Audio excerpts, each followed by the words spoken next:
Tensionet në lindjen e mesme kanë bërë që vëmendja e Amerikës të kthehet edhe drejt Kosovës dhe Serbisë. Presidenti amerikan Donald Trump të dielën e kaluar, duke folur rreth paqes mes Iranit dhe Izraelit, ka përmendur edhe një zgjedhje për Kosovën dhe Serbinë. Trumpi konsideroi se Kosova dhe Serbia ishin në përplasje të ashpëra dhe para shpërtimit të luftës, por ai e ndaloi. Gjatë mandatit tim të parë, Serbia dhe Kosova po përballeshin me tensione të larta dhe ky konflikt i gjatë ishte gati të shpërthente në luftë. Unë ndalova atë.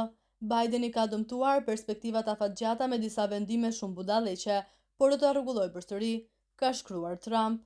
Ndërsa atë premten, presidenti Trump u shpreh se duhet të shpërblejë me çmimin Nobel për përpjekjen ndërkombëtare. Publicisti serb Zaltoje Martinov thotë se marrëveshja midis Serbisë dhe Kosovës nuk është ende gati në Washington.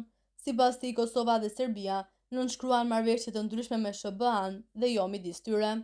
Pash që Trump përmendi Kosovën dhe Serbinë në kontekstin e marrëdhënieve midis Iranit dhe Izraelit, por është ankolin në sistemin e tij mburra vetë si ai siguroi paqen midis këtyre dy zjarreve, gjë që është larg të vërtetës.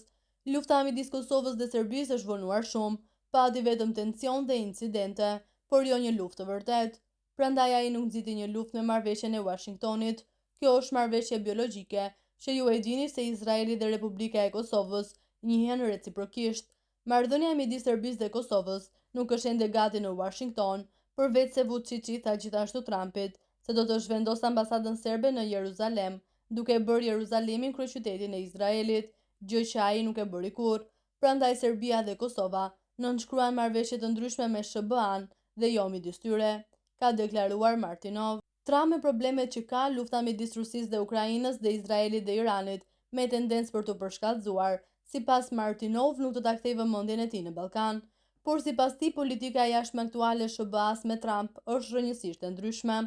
Në lidhje me Kosovën dhe Serbinë, marrëveshja e Ohrit që nga viti 2023, por ende nuk ka bërë të bëjë fare me Trumpin, i cili atëherë nuk ishte më kandidat, përveç se BE-ja dhe me ne ato kohë mbështetjen e fortë të SBA-s dhe administratës Biden. Mendimi im është se Trump me problemet që ka, lufta midis Rusisë dhe Ukrainës dhe Izraelit dhe Iranit, me tendencë për të përshkallëzuar, nuk do ta kthejë vëmendjen e tij nga Ballkani, përveç se nëse ka ndonjë krizë më të madhe ose jo në konflikt armatosur.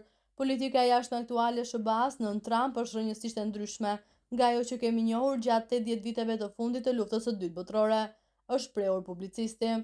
Mirëpo ai kërkon që Kosova të jetë e kujdesshme.